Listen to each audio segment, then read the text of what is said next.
Okay, so Huawei just sent me a bunch of stuff. We're gonna unbox it, check it out today. So today is 30th August, at least the date of the planned upload. And today is the day that the Huawei Mateview and the Huawei Mateview GT start being sold. These are Huawei's forays into the world of monitors. Now, today we're just doing an unboxing and first impressions, but an in-depth review will be coming in about 7 to 8 days, depending on which monitor you're looking at. So this is the Huawei Mateview, this is the Huawei Mateview GT. Obviously, disclaimer, I was sent this by Huawei, but they're not sponsoring this video, and everything I say is my own personal opinion. So in terms of unboxing experience, let's start off with the Mateview first. It's pre-assembled completely, so if you buy this monitor, you don't have to worry about screws, dealing with assembly or anything. You just pull it out of the box, pull it out of the foam, and you just slap it on your table, and bada bing, bada boom, you've got a monitor that's ready to go. Now, in terms of physical design of this monitor, it's actually pretty nice. The Mateview is a productivity monitor. The Mateview GT is a gaming monitor. I don't know why they don't have like different names for gaming and productivity, but I guess they want it all to be kind of unanimous Huawei stuff, but it makes sense. So the design of this is actually quite nice, I would say. The whole body is aluminium, and it's clear that they've taken quite a bit of inspiration from none other than Apple with their Pro Display XDR. The stand is a solid metal feeling. The back of the screen is metal, which is quite rare because usually displays are plastic on the back because you won't be touching or seeing it too often. But it does look really nice. We got a Huawei logo here.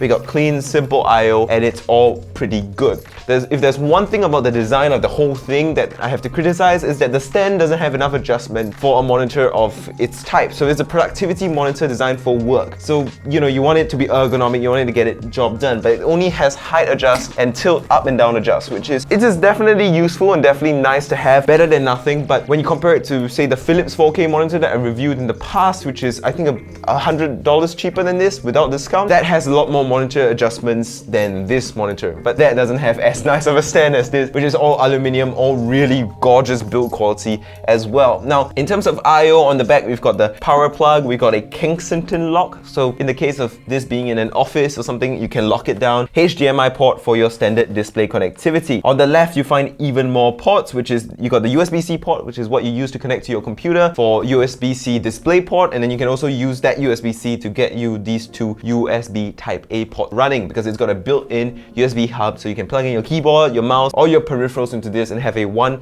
single cable solution to plug into your laptop and stuff. So another thing that's also here is also a headphone jack, so you don't have to reach around to your laptop or desktop to plug it in, which is definitely appreciated. I think this is really not just targeted at, you know, your average laptop user, but more of your power laptop user that just wants a single cable solution, which is kind of the trend with productivity models nowadays. The power button is really, really nice, and of course we have the screen itself. So we're turning this on right now, and this is a 32-inch IPS display, and there are a few key things about it. Number one, you're going to notice that this screen is taller than your average 16:9 display. Because it's a productivity monitor, they're trying to make it 3:2, so it's a bit taller, and that way it can fit more documents. And having used 3:2 displays on the Surface Book that my sister has in the past, I can tell you for Word documents and emails and Excel spreadsheets, that kind of aspect ratio where it's a little bit taller is absolutely lovely. It might be a problem for, you know, full screen games and stuff, but this is not a gaming monitor. It doesn't even have FreeSync. It's definitely not for gaming. It's definitely for someone who just wants to do work, watch YouTube videos and stuff. But if you buy a 4K monitor to watch YouTube videos, you're either really rich or you're a bit dumb. Another thing about this monitor is that it's got the Huawei Smart Bar control system, which is quite interesting, and we're checking it out right now. So it actually, when you turn it on before you plug it into a display or anything, you get this kind of guide on how to use the Smart Bar. So instead of buttons and like a little nipple or some sort of joystick on the bottom to control the settings, we have a touch screen swipe kind of thing to control it. I like the joystick. I don't think it was something that needed to be changed, but we're going to test it out right now. I've not used it yet. So there's a little guide on how to use it. Next, tap Smart Bar once, all right?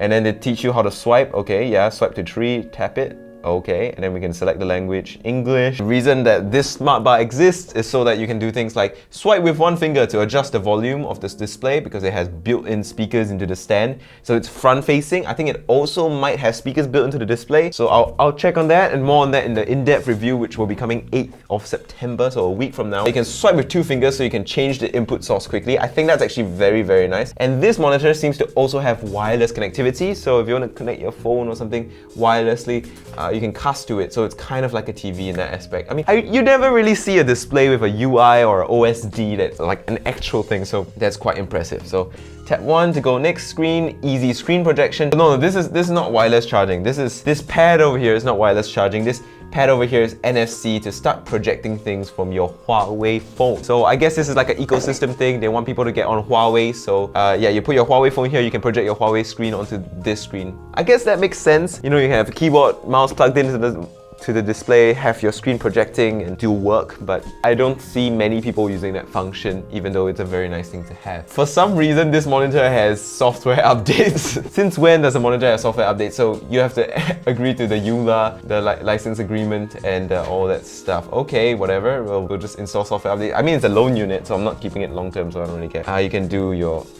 right, let's agree to the software updates, and then we can connect this display to Wi-Fi. Wow, okay.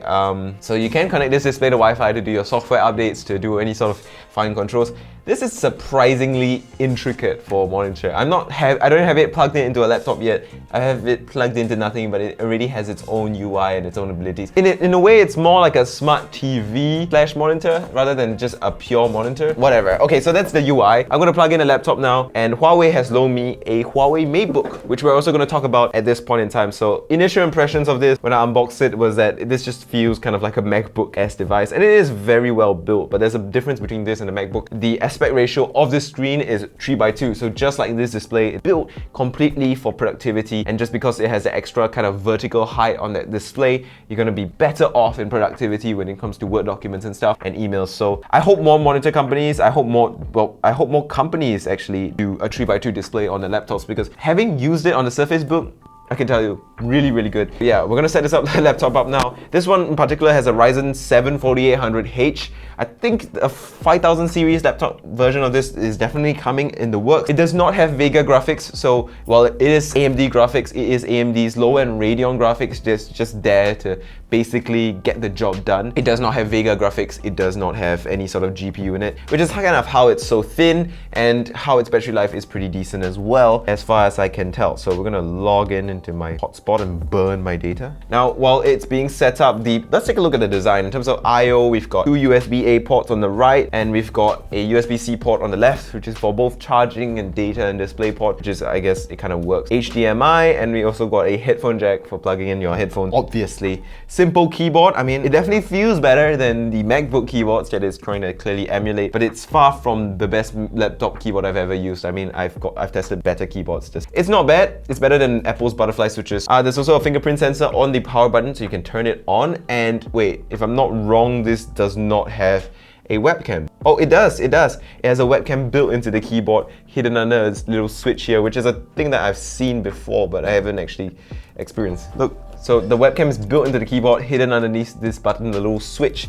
that will basically allow you to hide the webcam so you don't get hacked and people can spy on you and stuff. So that's nice to see. The touchpad feels really good. I'm not sure if it's actually glass, but it feels very nice. I would say that the I/O is pretty decent. I'll have like an SD card slot or like another USB-C port, but that's okay. Alright, so we got the Matebook set up and now we have it plugged in. Here comes the sun on the screen because I wanted to test the speakers, and I've done a little bit of work in between shots to kind of adjust everything. But yeah, so this is super exciting. So as you can tell, it's a 4K display, but instead of a 2160 vertical resolution, it's 2560, so 400 more pixels, which gives you a 3:2 dimension, which means you can fit a lot more vertical things. So you can see a lot more comments in the YouTube comment section than usual, so you can argue with more people at the same time if you want to, or you can actually just do it for work, productivity stuff, and all those things. Now, that's all very impressive, and so far the colors seem to be pretty good, and the viewing angle seems pretty nice as well, but I want to see how it manages backlight bleed. I'm going to turn off the lights just to see it. Wow, backlight bleed is surprisingly well controlled. I mean, there is pretty much, it's very even. There's no kind of excessive amounts of glow from any spot on the screen on this dark screen, which is nice. And the viewing angles in the dark, it's not that good, but in the bright, it's actually perfectly fine. So that's good to see. I mean, I think if it was glossy, the viewing angles would be even better, but whatever, it's got a matte display, so if you're using out in a brighter room, you're going to be fine with reflections. So that's nice to see. So that's cool. That's backlight bleed. As for color accuracy, as for these kind of different things, all that will be tested, talked about, and extensively figured out in my full in-depth review, which will be coming on 8th September. So that's the Mateview, and then we have final thing that I want to test is I want to test the speakers, because in the marketing material and the review guide for this thing, Huawei talked about not wanting the speakers to be backfiring and they want it to be firing onto the user. So they put the speaker in the stand right here. Wait, I don't think, can you actually remove this? I don't think you can remove it from the stand.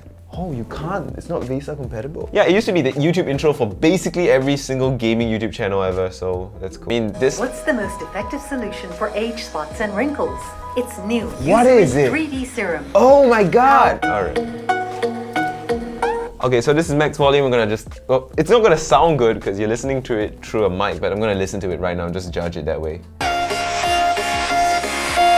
For a monitor speaker, not bad actually. I mean, quite bassy, got a good kick in the bass somehow. It still manages to have pretty decent clarity, maxed out volume. So for a monitor speaker, it's quite decent. I mean, would I prefer an actual speaker here? Of course I would, but someone who doesn't often use their speakers and only occasionally use their speakers, well, you don't really need to buy another speaker because of this.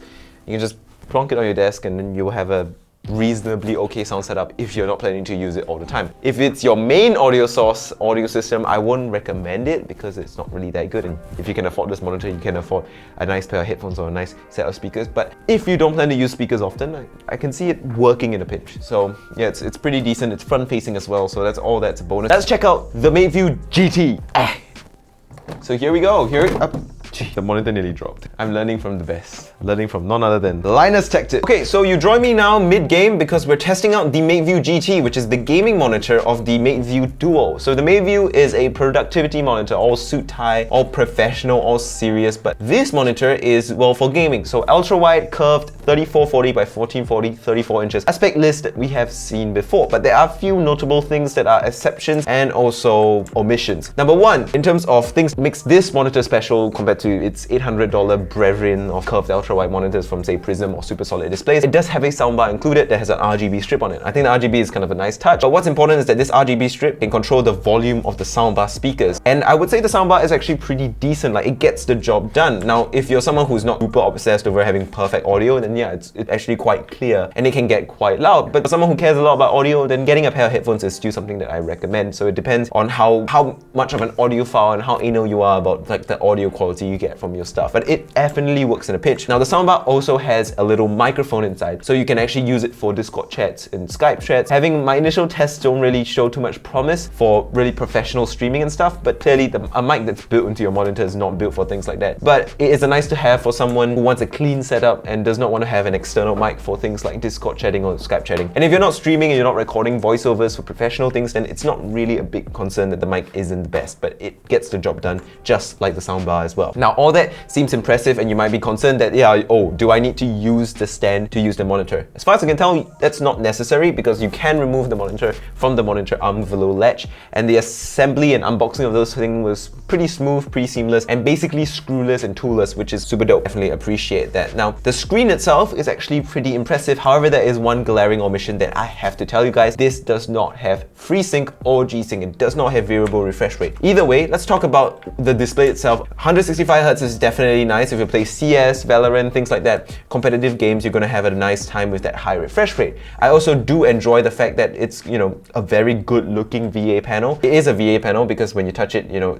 it kind of, there's a bit of problems that pops up on the screen. It is definitely a VA panel. For a VA panel, it is one good VA panel compared to a lot of its competitors. The contrast on this is excellent. The backlight bleed is so well controlled. There's very little haloing, and the colors, the saturation for a VA panel, I really do appreciate. And the shutter curve of 1500R is definitely noticeable and definitely enjoyable. The only problem is it does not have variable refresh rate, which is like keeping it from being basically the perfect monitor in its price range, which is a bit unfortunate. So there's that. As for really in-depth color accuracy tests and all the really in-depth like usage scenarios and stuff, make sure you like and subscribe because that review, the in-depth review, will be coming in about 8 days on 9th of September, which is coincidentally when there is a 9/9 sale where this monitor will be on a big discount. So I'm trying to time it that way so that I can give you the best information on the best time to buy it. So far, I mean, initial impressions of this monitor is that, yeah, it has a lot of promise. So initial impressions, quite promising, but who knows? I like the speakers, I like the microphone, and I do like the colors. And with that, I'm gonna end off the video right here. Thank you guys so much for watching this initial impressions unboxing of the Mateview, Mateview GT, and the HUAWEI Matebook. These three things were loaned to me by HUAWEI, full disclaimer just to repeat it. They do not have creative control over what I said, and they have like no ability to tell me what to do. These are all loan units, I don't get to keep them, whatever, right? So the in-depth review for the Mateview and the Mateview GT will be coming on 8th September and 9th September respectively, so you make sure to subscribe for that. And